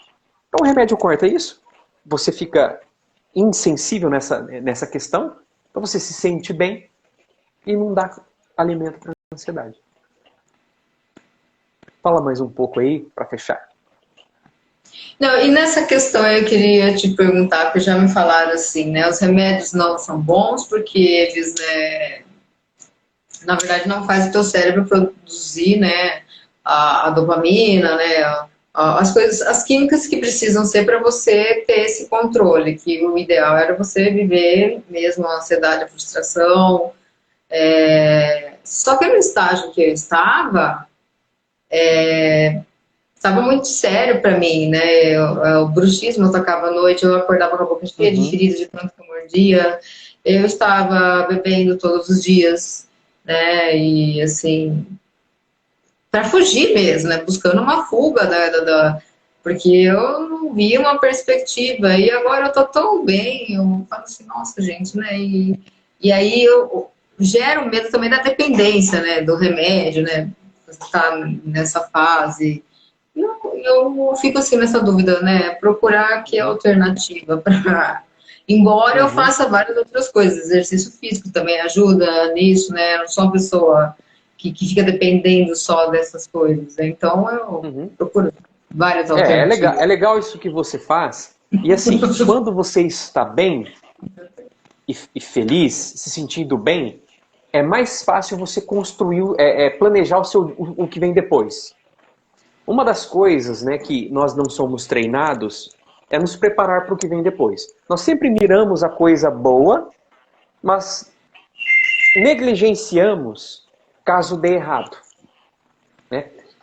Voltando, quando você consegue listar tudo aquilo que te faz bem, tudo aquilo que você gosta, tudo aquilo que é positivo para você, que você acredita que aquilo vai agregar, vai em termos de conhecimento, em termos de prazer, e você lista aquilo e fala, isso eu consigo fazer hoje, isso eu consigo fazer só amanhã, e começa a construir. Esse processo de construir o que vem depois, o que você vai fazer, por isso que é legal nós termos a ideia de como vai ser o nosso dia. Que era o que as pessoas lá do passado tinham. As pessoas de 80 anos atrás, elas dormiam já sabendo que amanhã eles iam ter que ir para a roça, que o dia deles ia ser roçar um canteiro, fazer isso, ou em tal lugar. Eles já tinham isso. Então eles dormiam bem, porque eles sabiam que ia ser o dia. Hoje nós dormimos, mas nós não fazemos ideia de como vai ser amanhã. Nós sabemos o que nós vamos fazer, como vai ser tudo, mas nós não planejamos. E quando planejamos, nós esquecemos de colocar no cálculo, e se der errado? Preciso me preparar para todas as coisas. Se der certo, beleza, eu vou vibrar. Se der errado, eu preciso fazer isso aqui. Porque uma das coisas que frustra, uma das coisas que potencializa a nossa ansiedade são surpresas desagradáveis. E o ser humano, ele tem potencial para se preparar para surpresas desagradáveis. É só eu saber como vai ser o meu dia, por onde eu vou transitar amanhã. E o que pode acontecer nesse lugar? Se eu já sei, tem como eu fazer uma previsão e me preparar para tudo. Um exemplo que eu dei, né, para um cara que ele estava no trânsito americano e bateram no carro dele. O cara estava errado e bateu no carro dele. O cara passou no pare e bateu no carro dele. Ele saiu bravo. Você é cego, você não viu o pare ali, você xingando. Porque estava muito bravo. O cara deu ré, virou e foi embora. O cara não quis conversar. Foi embora. Aí conversando com ele, eu falei assim, olha, você tem seguro? Eu tenho. Então por que você ficou bravo? Porque você não se preparou. Se você sai da sua casa de carro você tem que entender o seguinte, eu vou dirigir certinho, com atenção no trânsito, mas pode ocorrer de alguém não estar na mesma sintonia que eu, bater no meu carro. Como eu vou interagir com essa pessoa se isso acontecer? Percebe? Eu tenho que ter isso planejado também. Não tem que só que se planejar com coisa boa, mas eu vou fazer isso, eu vou investir aqui, eu vou fazer isso, eu vou me encontrar com fulano. Tá, eu tenho que me preparar para tudo. Por onde eu vou transitar? O que pode acontecer? É complexo a nossa vida. Então, e tudo isso, quando nós temos o hábito de fazer isso, fica simples, fica fácil. Então, só que assim, eu tinha uma rotina antes, né? Eu trabalhava presencial, né? Essa mudança da gente ir para o home office, né? E aí você não ter horário, não saber administrar o seu horário de cuidar da sua casa, o seu horário de fazer o seu almoço, o seu horário de você dar aula, o seu horário de atender pai e mãe, o seu horário de atender diretor, coordenador. É assim, eu fico na dependência do meu celular 24 horas por dia. Isso também me gerou muita ansiedade, muita angústia, né? E eu passei um tempo também sem dormir, porque era uma coisa que saiu totalmente da rotina. Antes não, eu sabia que eu ia dormir à noite, 7 horas da manhã eu tinha que estar lá no meu trabalho, depois meio-dia eu ia para o outro, 5 horas eu saía, depois eu voltava para minha casa e cuidava da minha casa, esqueci meu trabalho, porque o que eu tinha que fazer lá eu já fiz. Hoje, nós, né, e eu posso falar em nome de todas as professoras, a gente não tem mais essa rotina. Porque além de ser professora, a gente é mãe, né, é dona de casa e tem que atender pai, tem que atender diretor, tem que atender criança. É muito complicado. Então foi. E aí, nesse meio tempo dessa pandemia, eu vou e me invento de fazer imersão de cursos, né, para o meu autocrescimento. Aí tem a ideia de fazer esse curso, e aí estou com. Então, tudo isso vai me gerando coisa. Já me falaram, faz uma agenda, anota o que você vai fazer no dia. Né? E eu ainda não tive essa disciplina. Né? Mas eu também sou uma pessoa bem assim, ó, não dá para fazer isso hoje? Não tô nem aí. Não vou me estressar, não vou me cansar. Vou fazer o que dá, o que é possível hoje. Claro, os compromissos profissionais da escola vêm em primeiro lugar. Mas do resto, se dá para adiar, vamos adiar. Se não der também, porque paciência. Não me cobro mais além do que eu posso fazer. Senão eu ia ficar muito doente. É, legal. Mas trabalha essa questão de fazer a vida valer a pena. Né? Trabalhar esse conceito de pena. Às vezes a pessoa fala, né, de forma automática, minha vida vale a pena. Aí eu pergunto, né, que pena? Pena é um sofrimento, é uma punição. Então a sua vida vale o quê? Quando a pessoa consegue dar nome para o negócio, para o problema, perfeito. Quando ela só dela conceituar, ela destrava alguma coisa na mente dela e ela tem insights com isso.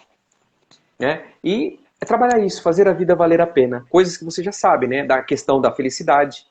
Eu tenho que ser feliz.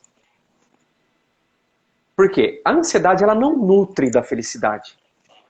Muito pelo contrário. A ansiedade, quando você é uma pessoa feliz e equilibrada, a ansiedade se transforma em motivação. Toda essa energia da ansiedade é roubada pela motivação. Porque tanto a ansiedade quanto a motivação é uma pulsão. É algo que te impulsiona.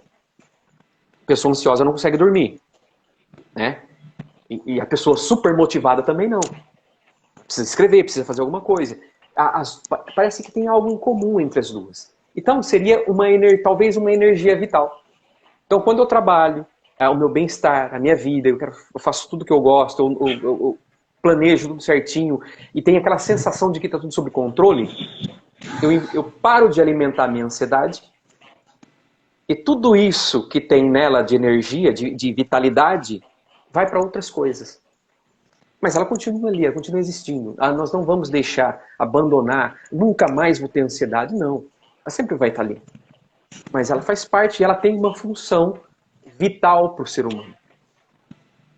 Okay? Eu tenho percebido isso. Eu conversei isso com o Eliseu e falo assim, às vezes eu, de madrugada, tenho algumas ideias, eu acordo, eu começo a fazer as coisas e eu falo, não pode ser desse jeito, né? Eu sou aquela, quer dizer, já, senão se ela some da minha cabeça, e aí eu sou de pôr em ação, que é a minha motivação. É uma coisa que está dando certo, eu quero ir lá e fazer na hora, entendeu? Eu sou muito ansiosa nesse sentido.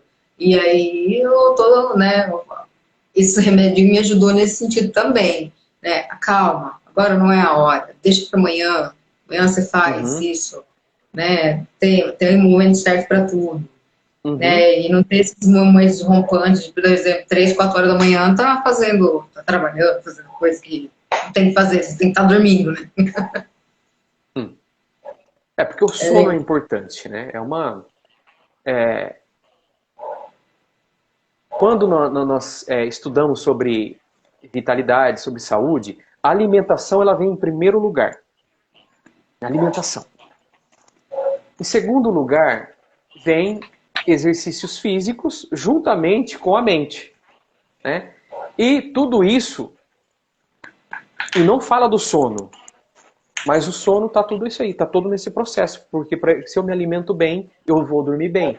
Se eu tenho uma mente boa, eu durmo bem. E dormir bem faz parte, né? A gente precisa de ter o sono, que os especialistas chamam de sono restaurador, que é aquele sono que não é aquele que só o seu corpo descansa, né? Porque quando você está cansada fisicamente, você fica 1 hora deitada, 2 horas, você descansa o corpo. Mas e aqui? Aqui precisa entrar no tal do sono REM, né? Desligado. Se desligar para descansar. Bom, Alessandro, olha, eu vou agradecer a sua presença na live, foi maravilhosa. Olha, nós estamos aqui há 1 hora e 35 minutos. Não Uhum. sei como que o Instagram não cortou. E tem pessoas ainda assistindo aqui, 7 pessoas que ainda estão com a gente. Quero agradecer todo mundo que participou da live. Se vocês quiserem mandar mais perguntas, pode mandar no direct, tanto para mim quanto para o Alessandro, que eu encaminho para ele. E quero agradecer de coração a sua participação hoje, tá? Fiquei muito feliz. E você quer deixar seu arroba aí pro pessoal, para quem quiser te procurar, né? Porque nesse momento aí muita gente tá precisando de ajuda, né? E o seu é Ah, tá. arroba Alessandro Duarte, Isso. é Alessandro underline Duarte, não é isso? Isso. É Alessandro Duarte, arroba Alessandro Duarte, underline, oficial. Sim, para quem quiser procurar o Alessandro, né, para fazer terapia também, aí ele está deixando o arroba dele, depois eu vou deixar marcadinho lá na live, tá? E agradecer mesmo do fundo do coração a sua participação aqui, tá bom? Muito obrigado. E Foi um prazer te conhecer também. Eu já só te conhecia das lives. E acabei te prazer conhecendo muito. pessoalmente numa live também. Muito bom. E você tá vendo, quando a conversa é boa, a gente vai indo, nem vê o tempo passar, né? Quase 2 horas Uhum. de live e a gente tá aqui, né? E quero aproveitar e mandar um abraço pro Eliseu aí, que está aí na sua frente, eu acredito, né? E Ele que tá. eu estive aí nesse projeto embrionário dele aí, do Instituto, né? Ele sabe disso e de muitas outras coisas. E nós só estamos esperando aí a voltar ao normal para nós. Acho que teve um momento que eu trabalhei junto com ele numa escola, nós demos uma palestra. E foi uma experiência muito boa. Logo depois entrou a pandemia e nós tivemos que cessar isso. Mas isso ainda existe, está de pé e vamos trabalhar juntos aí. Se Deus Um quiser. abraço para você e para o Eliseu. Ele tá te mandando um abraço também. Obrigada, viu, Tchau. Alessandro? Nada. Tchau. Tchau. Pessoal, quem tá aí também, se quiser deixar comentário, deixa o comentário aí depois que acabar a live, porque é importante, né, pro Instagram entender que a nossa live é legal, tá? E possa divulgar para mais pessoas, tá? Por enquanto eu agradeço, obrigado de coração quem ficou com a gente até agora, um beijo e até quinta que vem, tá?